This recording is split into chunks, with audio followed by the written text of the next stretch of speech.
Hello, magandang morning. Makulimlim po ngayong na morning.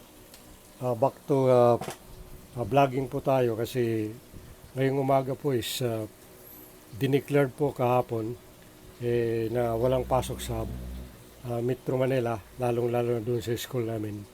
Ngayon, magtuloy-tuloy po yung natin, yung vlogging po natin dito sa NAPOLCOM at saka Philippine National Police Examination ngayong darating na November 23 and 24, 2024. Countdown po tayo, 13 days na lang, examination na. Dito sa PC, yung Police Executive Service Eligibility, ito po yung eligibility from Police Colonel to Police General at saka doon sa nagnanais na pumasok sa pagiging pulis. Entrance examination po yun from private sector to police and promotional exam naman. Kung nandiyan na kayo sa active duty, patrolman, patrolwoman, pag pumasa kayo dito sa exam nito, pwede kayo ma-promote sergeant, lieutenant, captain, major to police colonel.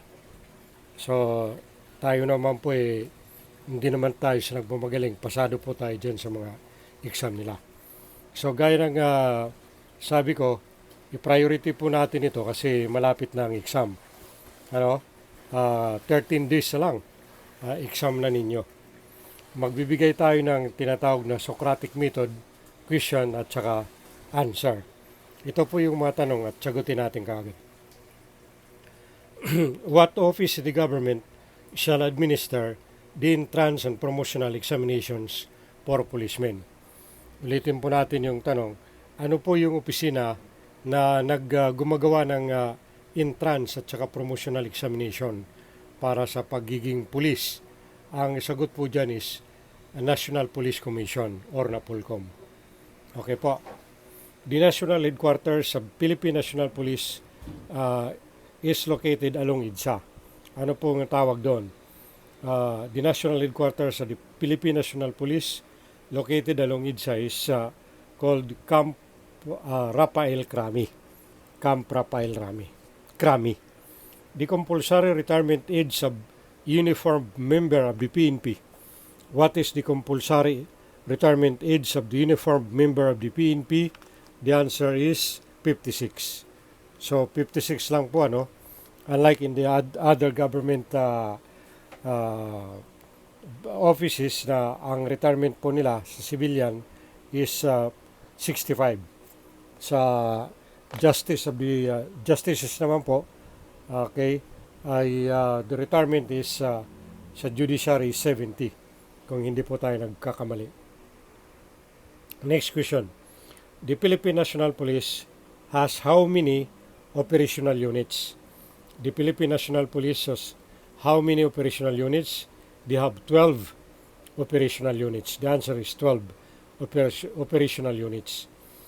The minimum age requirement for entry as police officer 1 or patrolman in the Philippine National Police is 21. Ito po yung minimum age bago ka makapasok dyan sa pagiging police once na pasado ka na ng exam. Lalo na dito sa NAPOLCOM, ang minimum age requirement is 21. The maximum, kanina pinag-usapan po natin yung minimum age.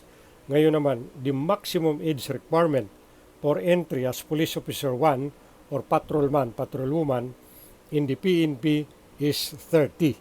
So, hanggang 30 years old lang pwede kayo mag-apply pagiging police. Okay? 30. Minimum is 21 pagpasok ninyo at saka ang maximum hanggang 30 lang. Hanggang 30. Hindi lang po natin alam kung mayroon tinatawag pa ngayon hanggang sa kasalukuyan yung tinatawag nila na age waiver. Okay? Next question.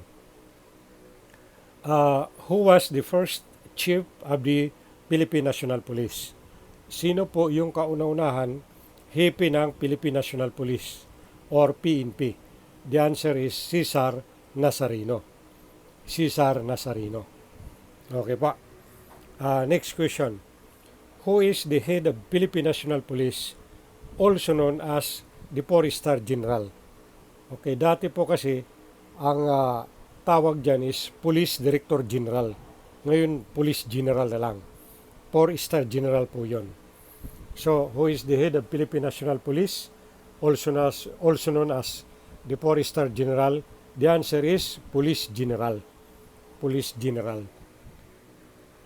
What is a logbook which contains daily registry of all crime incident reports, official summaries of arrest, and other significant events reported in the police station?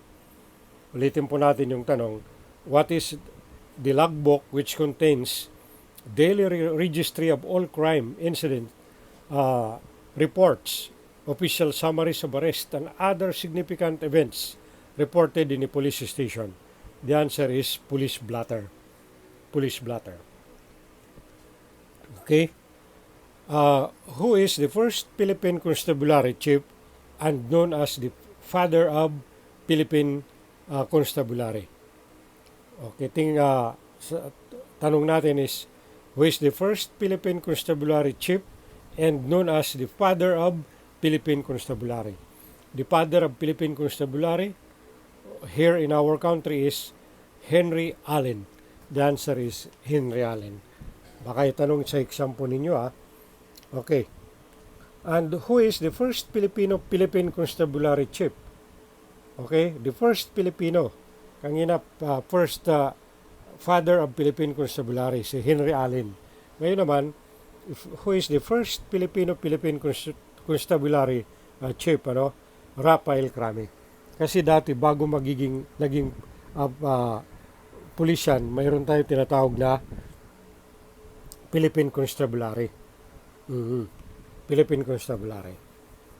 Kaya dati mayroon din tinatawag na PCINP. Okay. What is an executive order? What is that an executive order?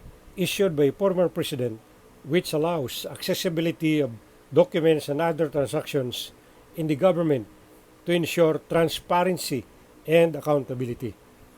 What is that executive order issued by former president which allows accessibility of documents and other transactions in the government to ensure transparency and accountability? The answer is freedom of expression. Freedom of expression po yun.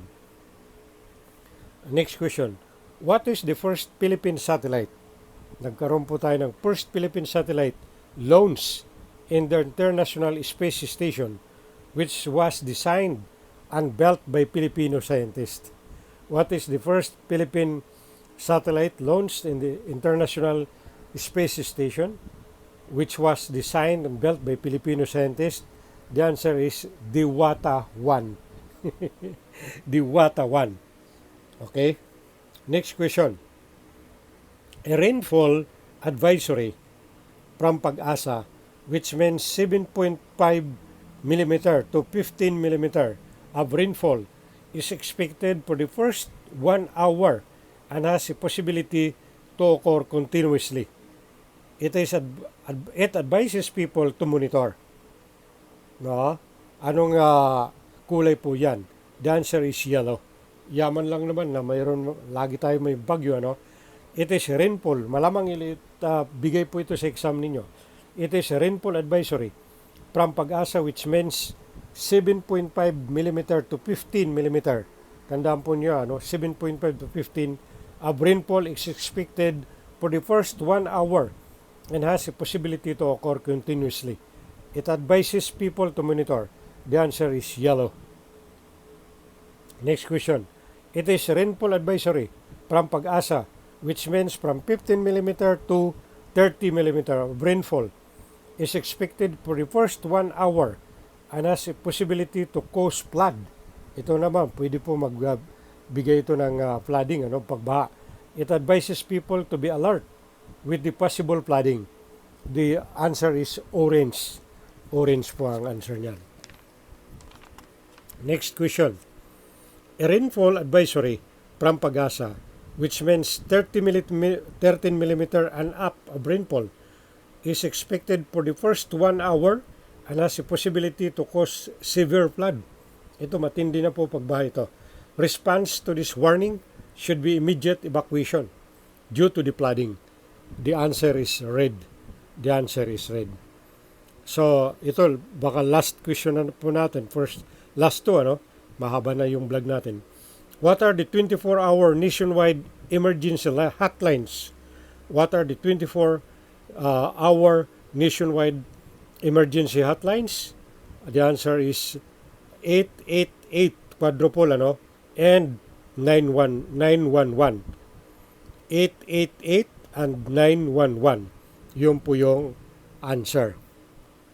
Yung last question natin. The date when Philippines won over the arbitration case regarding the West Philippine Sea on the Permanent Court of Justice against China. What is the date?